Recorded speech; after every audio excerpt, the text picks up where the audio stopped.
This is the Sick'em Podcast, presented by your friend in the car business, Alan Samuels Dodge Chrysler Jeep Ram Fiat in Waco.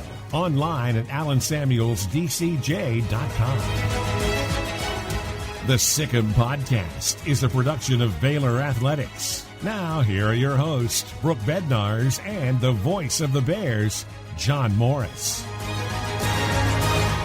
Hi, everybody, and welcome to this week's Sick'em Podcast, a production of Baylor Athletics. We're glad you're with us. Invite you to subscribe to the Sick'em Podcast on Apple, Spotify, wherever you get your podcast, and catch us every week for a new Sick'em Podcast presented by Alan Samuels Dodge Chrysler Jeep Ram Fiat.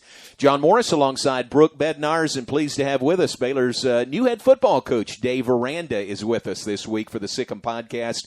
And, Coach, all of our guests have been terrific. They've been great, but I'm not sure if any have been more anticipated than having you with us. There's a lot of people that want to hear from you, kind of get, the lay of the land, where things are right now with Baylor football. But so we appreciate your time. Thanks for being with us. No, excited to be here. Always look forward to these times. You know, it's exciting that football's right around the corner. You know, just this morning with the coaches, we had a walkthrough of what that first practice is going to be like, and this is how stretch is going to go, and we go from a stretch to special teams walkthrough, and this is where you need to stand, and this cone's over here for this reason. We'll have another one of those on Friday, but just the practice of the practice. It's nice to be doing those things. I like it. That means we're getting close, right? That's right. And tell us, is Saturday your first scheduled practice with the team? Yeah, so Saturday will be. We're finishing up our OTAs, which we've been in that mode for 2 weeks. And so we were kind of talking today, this morning, and one of our coaches one of the kids report, and I was kind of like, they already have reported. Kind of just rolling from this phase to the next phase. Which, I was talking with Coach Matt Wells the other day, and he goes, Dave, I really like this model. They're not going to let us do this anymore. But and I understand why he says that, just because of the momentum that you get in terms of an install of one time through the OTAs, then with fall camp, and you can really build on build on your learners learning not only their fit in the scheme, but you get to learn your learners as well, because you go through it twice where you can really see, hey, we need walkthroughs here, or hey, we need more video here, or hey, this is much more of a visual. He needs to see it on paper. We need to draw the fit for him. So that's all taking place in this process. But the opportunity to kind of move forward and take that next step as a team, we're all about it. Next step, absolutely. That's exactly what everyone's been hoping for with football, Baylor, or just in general college football, just taking that next step forward. You called it, transitioning into the phase of fall camp, but it is a step forward. How do you feel knowing that, the momentum is going forward and we're at the next step closer to season? Yeah, I think one of the things in particular, and I was having this conversation last night, I think, with Mac Rhodes and Jeremiah Dickey, is that with the time that we've been given, there is the opportunity, I think, scheme-wise, to get a lot done. The whys, we're doing things. I think as far as skill goes, you can get into some of the hows where we are behind, and I think everyone's in this boat to a degree. Just NCAA rules is we are behind in the hows of the line of scrimmage just because of the limitations on blocking. Mm-hmm. And so really when you think of football, you think of blocking, you think of getting off blocks, you think of tackling, kind of the core. That is where we have had the least amount of work. And so you think from the OTA perspective of like, hey, these are standards, these are expectations of how we run on the field, of how it is in meetings, of how it is in individual drills. When we transition from unit teach to a team period, right? This is where you go, this is where you stand, and then obviously the teachings of the scheme. That I feel we've made some progress, and there's some good momentum. We really need to dig into the hows of blow delivery, of hand placement, of moving a man 6 inches when he ain't want to be moved, you know, and there's a mindset that comes with that. And, you know, I think there's a progression to that, but I think we all, as coaches, we all recognize kind of where that's at, and we're all anticipating kind of getting a bat, taking a swing at it, because we need to chop it down some. This is not in the handbook of, becoming a head coach, and taking over at Baylor to all of a sudden have this on top of it. But it sounds like you guys really have done the best that you can do and made the most of the time that you have had in getting ready to get to this point. Yeah, I'm appreciative of just the organization that all the guys have really put time into and have taken really great ownership of. You know, I look at Austin Thomas, who I know you guys have spoken with. I'm really happy that he's here with us. Austin's very smart, very detailed. I can't imagine doing what I'm doing without having Austin helping me. And then you've got Quentin Jordan, a couple other guys that are just very detail-oriented on top of it. I really feel throughout this time, our organization and communication, I think, gives us an edge in terms of getting people on the same page and everyone, there's one thing to say we're doing stuff. It's another to say I'm doing stuff because of this, because this helps me in this area, because it's important, because of this overall bigger picture, and so I feel those parts of the football piece has been organized and structured in such a way that I think our players feel that we're making progress. The other piece I think that comes with that, with all of this time off, is the opportunity for us to talk about just football culture and what it means to be at Baylor and what it means to be on this football team and the standards and expectations of that and kind of how we think. There's a pyramid that we have, and there's certain things in each corner. In one corner there's trust and transparency. In another corner there's shared commitment. And in the middle there's things like always learning and growing, ownership mindset. In the middle, there's lead with the heart. And so the opportunity to talk about those things, we use video clips and movie clips or sports clips to kind of accentuate those topics. But I think the players can really get a feel for who I am and how I think, and the coaches too, and just the discussion of, hey, we're really dealing with the person more so than the player. In typical times, it would be reversed. Mm-hmm. And so I think, that is the advantage of it. The weakness is, like I say, we have to hit somebody and we ain't hit anybody yet. So we're getting into that phase. Players follow the lead of their coaches, the vibe their coaches give off. And this isn't just, kind of going through COVID. This is also players adapting to a new coaching staff, which they've had time to. And we've spoken several times about how you guys made the most of those Zoom calls, really getting to know all the players and different position groups and everything. But you mentioned coaches practicing for the practice. That's something that I would assume, if you guys had been together for years and years and years, wouldn't be something that you're having to do on top of everything else.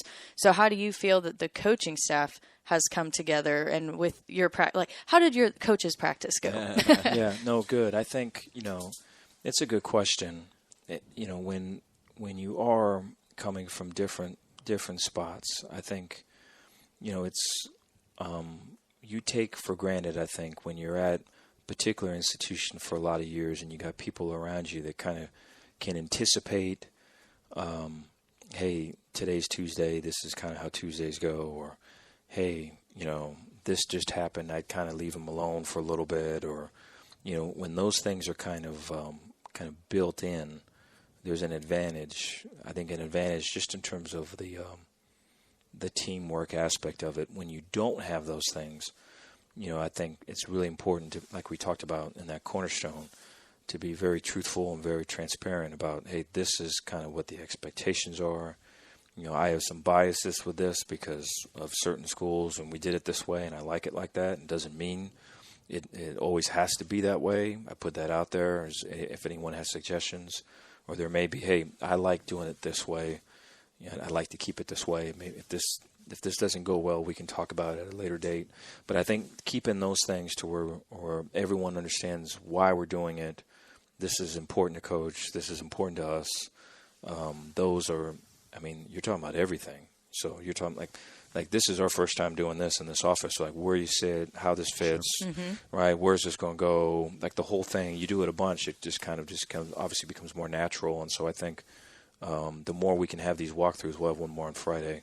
I think the cleaner it'll go. You like for when people come and watch you Saturday, is that you're running, you know where you're going. There's great juice and enthusiasm, and I think the coaches lead the way. And so we're set to do that. We got some clarity from the Big 12 this week, what the schedule will look like, a 9+1, one non-conference game. Do you like that? I mean, did you get the feel that that's where we were headed, conference +1? I did. I think the opportunity to try to play there in middle to late September, to start conference at that point, you have a healthy fall camp. And so I think fall camp's going to be much different than in the past. You're already talking about the OTAs that we've just been doing. And so then you talk about when that +1 is going to be, depending on when you start. You'd like to have, like, say, if we end up starting conference play on the 26th, you'd like to have that non-conference game to be on the 12th and have a week in between. If we were starting earlier, then the non-conference game would be pushed back a week earlier as well. So I feel like the opportunity for fall camp to learn our learners, really learn our coaches, right, and being it's one thing I think to talk about things and maybe someone's got their feet up. If we were still quarantined, someone would have their sweatpants on, maybe not have any shoes on, Right. And so it's one thing to talk about things and agree or disagree in that mode. It's another when, say, there's a passionate 9-on-7 or team and defense one or offense one, and all those things are going in terms of how you handle everything. And so I'm really interested to see that. I know we've got great character with our coaches, and we're going to really be a model for our players. But the opportunity to learn how everyone's going to be in those instances, all of that's new, for us. And so there's going to be a time for that, for the contact, blow delivery, getting up blocks, the tackling. But then I think with everything being pushed back, there's going to be a time for, hey, our first conference opponents are – we should know by this time, or by this time in fall camp. And so, hey, we're going to work 2 days on these guys. We're going to work 3 days on these guys. And I think that has to be built in because you've got some extra weeks in there that you normally don't have. And so there's a lot of new in this whole scenario, things that have never been done that are being done now. With all that new, is it a benefit being a new head coach that it's kind of pushed back a little bit so you have a little bit more time because you guys definitely didn't get the spring that you were hoping for?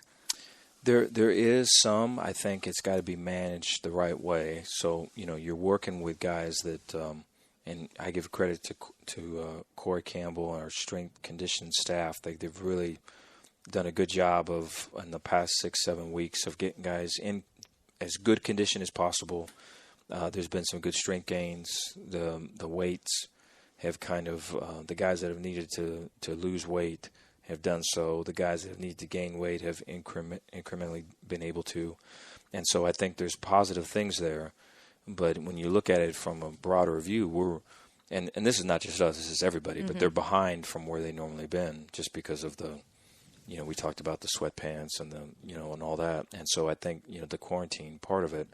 And so I think, when you are kind of progressively pushing, you have to base it upon, hey, what is the player load from our GPS numbers of yesterday's practice or the past week's practice or, the past 3 days. And, say Gavin Holmes has really extended himself a lot. We have to hold him, or say Charlie Brewer is really working at his max, miles per hour. We're going to have to hold him.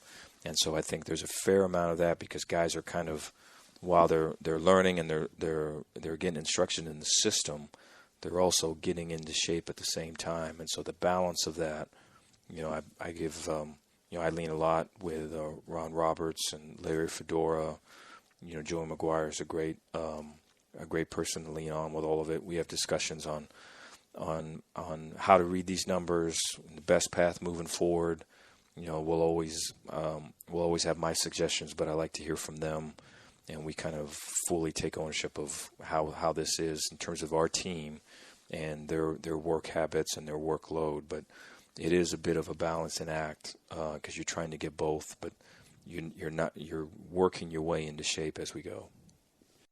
Summertime means vacation time, and while this summer may be different, at Allen Samuels, you can always count on our huge summer clearance event. It's on. We're moving out all remaining new 2020s, every Dodge and Chrysler car and SUV, every Ram truck, and we haven't left out Jeep. They've got to go too. Deep discounts, special factory offers, and financing. It's time to say goodbye. Adios 2020s. Allen Samuels Dodge, Chrysler, Jeep, Ram, Fiat. Drive forward. Relationships, community, home. Now more than ever, these are the things that we're holding fast to. Home should restore us from today and ready us for tomorrow. It's where stories are told and relationships are forged. Within those walls, memories are made, laughter is shared, and family is gathered around the table. For these reasons, we believe in home, and that right now, there is no better place to be. If you and your family are looking to buy or sell a home, head over to MagnoliaRealty.com. Magnolia is a proud sponsor of Baylor Athletics.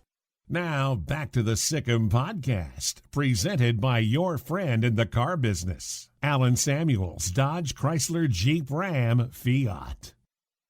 Continuing with Coach Dave Aranda, Baylor's head football coach, our Sikkim Podcast for this week. And so the Ole Miss game went away. That would have been the season opener, September 6th. SEC decided to play conference only, so that one went away.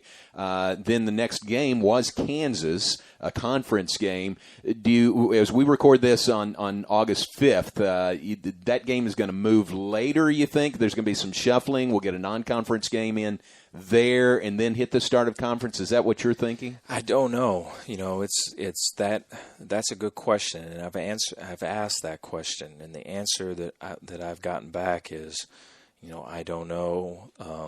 We'll see. I think what will stay the same is home and away is away. I believe that will stay. Okay. But I don't know if things get pushed back or things are moved forward in terms of the rotation of the schedule.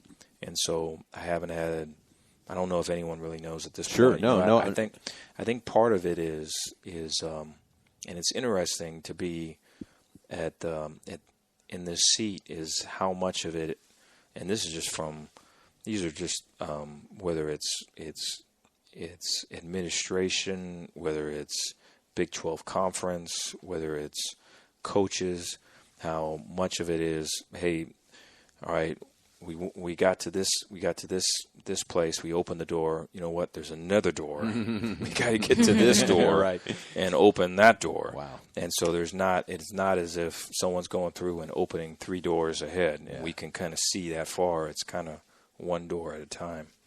Yeah. I know if everyone's listening, they're immediately logging on, looking at the schedule, thinking, okay, well, how many home games? How many away? We've already done the research for everyone. It is 5 home and 5 away, so plenty of time to handle that. But you talked about, the doors and not being able to see too far ahead. There's a quote from Commissioner Bob Bowlesby in this latest announcement with the 9+1 model that says we undoubtedly will need to be flexible as we progress through season in order to combat the challenges that lie ahead. There is no scouting report for COVID versus college football. How do you attack progressing forward, keeping the team with that mentality moving forward, while also at the same time saying, okay, this is what we're doing, but you got to stay flexible with me, and you got to, if we have to change things on a dime, you got to work with me on that. That is a balancing act that I'm not sure anyone knows how to handle. So how are you kind of attacking that, so to say? Yeah, I think the game that we're in right now is offense, defense, special teams, and contact tracing. And so I think, those are what are going to win or lose games. Those topics. And so I feel like as far as the contact tracing goes, so much credit to our health and wellness team here with Kenny and Matt Keel. Under Mac Road's direction, they have, we're getting tested today, And so I think, this is, my third or fourth test. And then our players are getting tested. There's surveillance testing. Last time we got tested was a real positive outcome, and anticipating another one.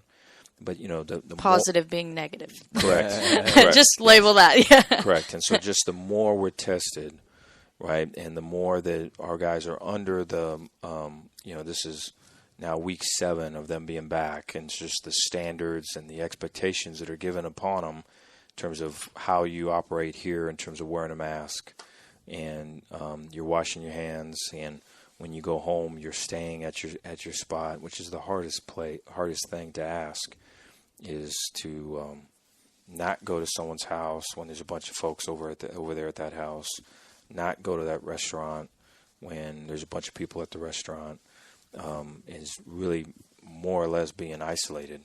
And so as we talk about that in terms of sacrifices that we all have to make, and I appreciate the sacrifice that they're making, and they're doing that to play, and they're doing that in this day and age to wear the jersey and to get in McLean Stadium and do what they do. And so recognizing that, and getting more people to our games that are healthy and that can play. And you're talking about there may be, we've been on some Big 12 calls where head coaches in our league have talked about, hey, if we generally play with receivers and our receivers go down, we may need to now play with running backs. The running back position now has to take the receiver position. And if we on defense play with a nickel and the nickel's down, we now have to play with a linebacker in that position. So there's no, there's positionless offense and defense based upon who's available, right? And so, we're talking about getting tested twice a week, possibly here coming up. So you could know and plan for it early in the week. You could find out, the day before the game and have to make that adjustment, at the hotel or wherever you're at prior to that game that you're playing. And so the flexibility part of that, of planning, and so there's not like, hey, if we're in one tight end or we're in one tight end with one back and 3 receivers, and we've got this select routes and these select plays for that grouping, and then we're in 2 tight ends and 1 back with 2 receivers, and we've got this couple runs and these couple routes for that grouping. You can't really think like that because you may not have them. And so it's really got to be, regardless of who's in that position, we're running these plays. It could be a tight end, could be a running back, could be a receiver. And so I think we've adopted that thought on offense and defense, and I think the league more or less is doing that as well. And I feel that's the stage we're at. Will that testing twice a week, will that continue through the season? And will it be like maybe a Sunday, Wednesday, Monday, Thursday, something like that over the course of the year? That's what we're hearing right now. Okay. We're hearing some right after the game. Okay. And then we're hearing something to get you ready for the next game. Yeah. Wow, interesting. And the contact tracing, you put so much emphasis on that, putting it on level with offense, defense, special teams. And it sounds like your guys have been very mature, and they've gotten the message that you've got to do this if you want to play football. Yeah, I've a lot of credit to coaches. Matt Keel has done an unbelievable job. There's times where I talk to Matt, and you can feel, along with Kenny Boyd, you can feel just the weight of the world. Right, just in their voice, you can feel it, and so I know that they've fought the good fight, and a lot of respect for how they've handled it too. Because I think there's, you wish that things would always be good, and there's been some bad, and they've been able to handle it in a real respectful and good way. And so I think our guys have done overall an admirable job, and I'm proud of them. And I think. Just moving forward, the more we get into football and the more we're busy and the more at the end of the day they're tired, I think the better it'll be as well. All right. If you need a trailer, Flat Rock Trailers has got you covered. From light-duty single-axle utility trailers to the Big Tex tandem duals. We also carry a full line of enclosed cargo trailers. Need a motorcycle trailer? We've got them. Need a dump trailer? We've got the largest selection in the state. Oilfield trailers? We carry a full line of Big Tex trailers to handle all your needs. Trailer repairs? We repair all makes and models. We'll even rent you a trailer if you need to use one for a day. Flat Rock Trailers, your #1 source for all your trailer needs. Find us at flatrocktrailers.com. TNG can, and here's why. To say my wife and I have a lot to clean is an understatement. So we go to TNG Chemical, where the pros know what cleaning solutions to use and give us detailed instructions on exactly how to use them. We never got that kind of advice from any other stores. And the prices at TNG are great. From general household cleaners to odor control solutions for our pets. We go to TNG Chemical and Supply. That's why. TNG Chemical and Supply. That's why. Bentwood Realty is a full-service real estate firm with more than 70 high-achieving agents who desire to make a positive impact in their local communities. Their agents stay actively involved in all buying, selling, and investing real estate transactions to make sure their clients receive the utmost level of service. Established in 2011 by brokers Kim Galvan and Rick Hines, both proud Baylor alumni. Call Bentwood Realty today, 254-300-4800. They're at 601 Lake Air Drive in Waco and BentwoodRealty.com. We're here with head football coach Dave Aranda. We just talked a lot about how flexible everyone's going to have to be. Players, coaches, fans, everybody's going to have to be flexible as we continue to progress with this season. Something that's still up in the air is obviously if anyone's logging on, looking at the schedule, talked a little bit about where that Kansas game currently sits because Ole Miss swapped out with the SEC going conference only. Big 12, hopefully, saying that non-conference starts first. But when you look at the schedule, we still have 2 non-conference teams, Incarnate Word and Louisiana Tech. I'm sure you've had plenty of time during quarantine to kind of dive in and look at both of those programs, knowing you were going to play both of them. Now it looks like you'll only be playing one of them. Do you mind kind of walking us through what you're expecting from both of those as they could potentially be Baylor season opener, either one? Yeah, Incarnate Word is a wide open spread attack. I think their schemes are very very challenging on defense. I think they've got formations that dictate alignments and can create matchups. I think they do a good job of getting the right play versus the right look. I think if you're to show what you're in on defense, they've got to play for that. And so I don't really see it as a, hey, this is what we do. It doesn't matter what you do. I think it matters very much what the opponent does, and that determines what they're going to do. And so there's some good and bad to that for us. I think on defense, there are multiple. They've got some pressures. We were impressed with them when we watched them during the, like you mentioned, during the quarantine. We had a time to break down a couple games and get a scout report on all, special teams, offense and defense, and so we have that kind of close by. I think when you look at La Tech, I have a lot of respect for Coach Holtz. I think he's one of the better play callers in college football. He does a great job of adjusting. There's one of those. I think he's got a good plan, but he's a really, really good counterpuncher. And once he knows kind of how you're playing him, that second half can be complicated. And they've always got good people. I think up front, they've always had guys that can. Even back when I was at the University of Hawaii playing La Tech, they've always had good front people, and then skill-wise, they've got guys that can make plays in space.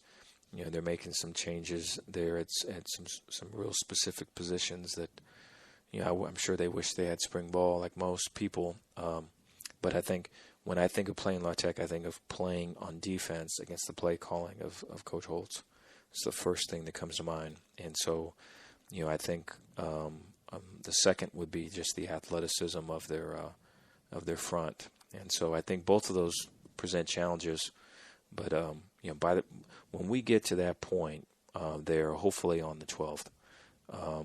I'm gonna feel really good about our team. You know, because there's so much good that has come on, whether it's been in the quarantine Zoom meetings, whether it's been through working through the team gathering around and talking about the George Floyd killing, talking about just the COVID-19 fears and how it's affecting their families, and their thoughts on it, to coming back and talking about what it feels like to come back and to be around their team and how much this means to them. And so just to be in all that and have those connections, I feel, both player to player, player to coach, and then coaches to coaches. You know, the last piece we've got to be able to get to after hitting how we take the field and how we practice is that hitting part, which is kind of the core of football. But we'll hit it, and I feel like, we're going to have a really good team. So either one of those games, we'll find out here in the next couple of days. Yeah. I was about to say, as we speak right now, there's contracts with both teams, but obviously 9+1 is not 9+2. So going to be sorting that out, and it's just highly likely that it will be one of the two. Correct. On our schedule.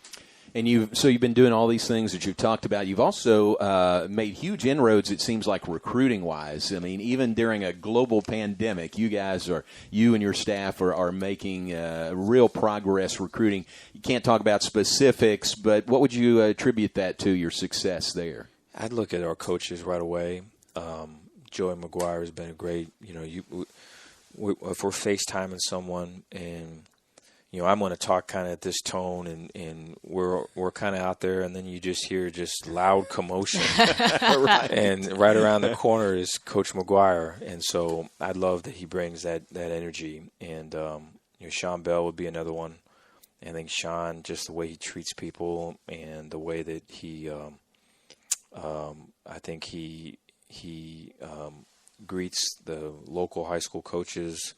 And the way that he opens up his family, I think when you talk to some of the players that he's recruiting, they know his kids, they know about his wife, and so I think he opens up everyone in his circle to recruiting, and I think it's just that's Sean, and then David Wetzel has also been a great resource for me in just. If we're trying to vet, like say if we see someone that had great numbers at a camp, or we saw someone that, hey, we heard about so-and-so's game, last fall, Coach Wetzel knows the coach to talk to go, hey, they played them week 1. Let's see what they said, because a lot of it is when we're recruiting, we want to see, how committed they are, right? And so a lot of it becomes, hey, let's watch the overtime games. Let's watch the third downs. Let's watch the 2-minute. Let's watch the critical situations. If it's an O lineman, are they running behind him? Right? If it's a running back, is the ball in his hands? If it's a quarterback, is the quarterback has the keys to this? Is he running the show? And if not, then why? We want someone that wants that spotlight. We want that guy. And so I think, Coach Wetzel's been great in helping identify that. And so I think those coaches have been beneficial. But then I look at everyone. Like Juice has been great. Juice been really performing well, recruiting, making connections with people. Dennis Johnson has done the same. We've got a couple guys from kind of his area, guys he knows. And so I think just the ability for us to make, anytime things are slowed down and no one's in a rush to go here or there, and they're really happy to talk to a coach from Baylor or a coach in general, and they're open and hey, they want to hear about what you got to say and what you're about.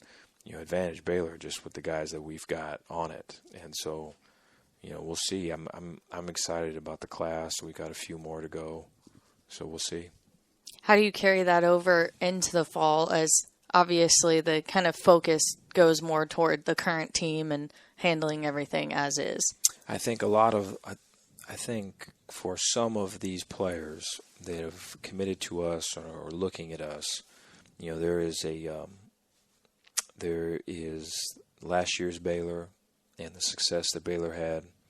And then there is kind of a belief in what Baylor can be, in terms of, hey, this is what I think coach is like. Hey, this is what I think their environment and culture is like. And so I feel like that's a truthful statement. And so I think there's kind of I think it's like this is what I believe, right? I get that vibe, when I'm talking to them on the phone. Obviously that's not the same as being on campus and spending a day or two. And so for me, it's living authentically and it's being real when we see them on campus eventually, when we play games and we've got adverse situations, we're going to handle it the right way. And I think those are the things that they want to be connected to and they want to represent. And so I think it's just really that.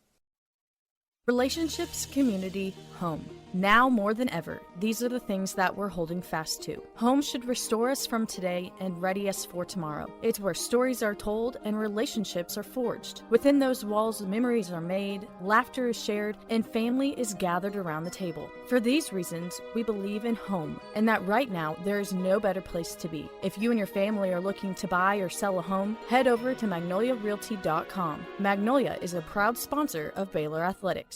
I hate my job, but I don't mind getting up in the morning. I dread each day, but I can't wait to get out of bed. You ask me why, and what I'll say to you is true. Well, you can get breakfast tacos at Rudy's Barbecue. Scrambled eggs and brisket, they ain't fooling around. Sausage wrap, son, they're the best in town. Barbecue for breakfast, yes, it's true. Put a smile on your morning at Rudy's Barbecue. Next in line. You're listening to the Sick'em Podcast, a production of Baylor Athletics. Here again are Brooke Bednarz and John Morris. Continuing our conversation with Baylor head football coach Dave Aranda. This is our Sick'em Podcast for this week. Check it out anywhere you download your podcast, Apple, Spotify, wherever you get those. Thanks to Allen Samuels, Dodge, Chrysler, Jeep, Ram, Fiat, our presenting sponsor for our Sick'em Podcast. Dave, your family's all here. That's got to be nice for you to have everybody here and settled or getting settled in your new home in Waco. Yeah, it's nice. We have a sofa now, so we're able to sit That's down. always good. It's a big thing. We're trying to get to watch the Rangers. I was telling Joey this, is that I've been watching Rangers games. I'm trying to get to know some of the players. Was it Gallo? I've watched him a couple times. I like always try to see when he comes up to bat, and I love watching baseball, so it's fun. I grew up a Dodger fan, so I'm still a Dodger fan. All right. But I've been trying to catch as many Rangers games as I can, so the replays are on late at night sometimes. So that's been nice. But I think the kids have their own rooms and they're putting together their rooms, and my wife is she's at a spot where I think she's kind of finalizing where they're going to go to school, and so the more normal it gets, the more normal it feels. So that part's good. I was going to say, the last time we spoke with you was Baylor Football Live, a fun night for sure. But you talked about, sleeping on an air mattress in the one room in the house that wasn't being painted. So we are thrilled that you have furniture and that your family is here with you because they were saying their final goodbyes. But how is it, obviously everyone's wearing masks and this isn't normal Waco as it would have been a year ago. But, what's your family's impression on what it's like so far and now that they're here calling Waco home? No, they love it. I mean, we've had multiple visitors, just neighbors in our neighborhood there, come by, introduce themselves. And, my son, Ronan, there's a bunch of boys in the neighborhood that are his age. And so when I come home at night or in the evenings, there's some new boy that's back there in the backyard playing and stuff. So that's just really cool. I think the first week or so there wasn't that. So there was kind of an excitement of being here, and then there was just a bunch of looking at phones and stuff like that. And so I'm glad that we're at a stage now where they're hanging out with neighbors and friends, and they could put those phones away. We're glad they're here, and Dion is here, and you'll find Waco very welcoming, and Central Texas very welcoming. And if you need anything, just to ask. Yes. And I think you'll have a lot of people step up. What about coming to the Big 12? You were in the Big 10 as a coordinator. Most recently, the SEC as a coordinator. Now into the Big 12. I know you know some of the other head coaches, obviously other position coaches in the Big 12. But overall, what are your thoughts about joining this league? Excited for it. I think, first of all, just representing Texas and the Texas high school coaches. I think when I think of Big 12, I think of that. I think of the high school coaches in Texas. I think of Texas high school players. And, I think the spread, right? I think a lot of those ideas originated in Texas high school football. And so you look throughout our league, and there's a lot of trendsetters. There's a lot of things that we were doing last year that stemmed from things that were happening 2 or 3 years ago in this league, at LSU. Things that we were taking from this league 2-3 years ago. And so I feel like the opportunity to be in this environment where you got to be really creative with your skills and drills, but then you have the opportunity to really develop people. And so I think like to have that full recruiting experience of, hey, we want the Christian environment. We want a great education, right? We want you to get your master's degree while you're here. We want you to play high-level football with a chance to win it all. That, to me, is this league, and specifically Baylor. And so very excited about it. But, yeah, we were talking with Tom Herman, Matt Wells, and, Les Miles, and then even there's a few others on there too of just coaches that I've worked throughout, whether it's Coach Gary Patterson, just guys that I know really well, and so it's unique to be at a spot to where there's head coaches in this league that I would consider friends and guys that I know really well, and so it's what a challenge that is. More incentive to win. That's good. You mentioned the Texas high school football players. Right now, handling all of this as flexible as we're all having to be, we keep going back to that word. It's a doozy for college-age football players. High school football players doing the same thing, whether, they're going to get to start on time or they're going to have to switch it up here and just staying flexible. As a college coach, watching all of this unfold in the recruiting world, what would you say to those high school football players right now? What should be their main focus, and how should they be handling this to get the attention of a college football coach like yourself? Yeah, I think they got to protect the team, so they've got to do what the coaches are saying or laying out as guidelines when they're on the field. But then, according to the coaches and parents, what the guidelines are off the field, they've really got to be able to do that. I think you're talking about personal accountability is all-time high.